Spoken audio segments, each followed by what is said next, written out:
meyle gariplerin halına, hiç kim bununla gafil kalmalı, kakva bile kalın ey. Dini 5 günlük çopun fin bu dünyanın malına, doğan kardeşten ayrılıp düşsen acel koluna. Rüzgemiz kendir Süleyman adı galı dünyada.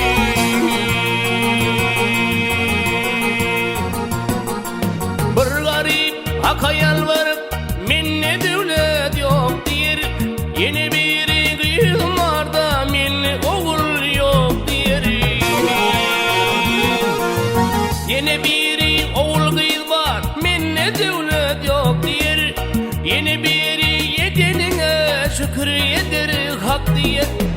Dokuzunu düzenler heyde var mı dünyada?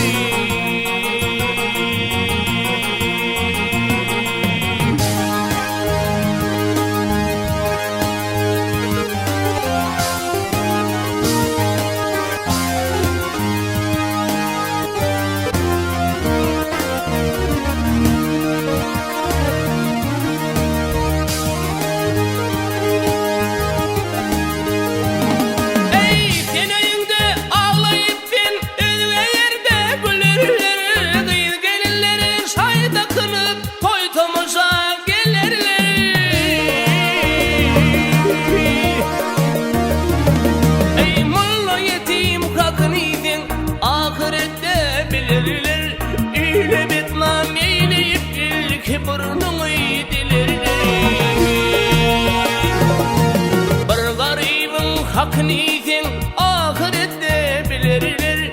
Hak yiyeceksin hak bilir ol dünyada bu dünyada.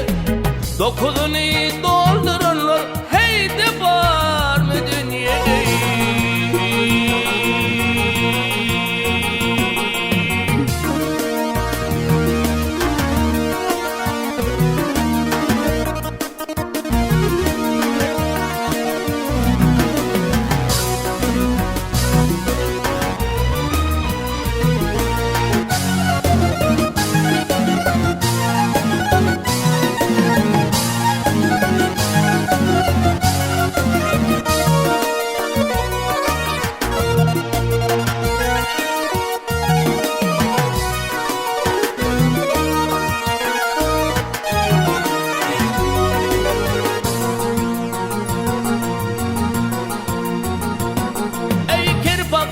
Hakayal varıp meni kerettin diyer, hör fakiram elin dallar meni körettin diyer.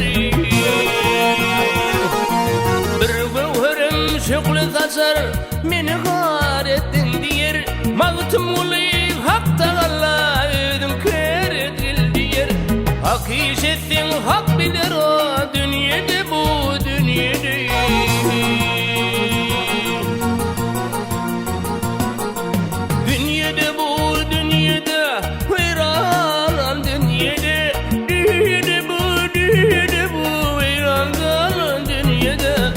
Dokuzunu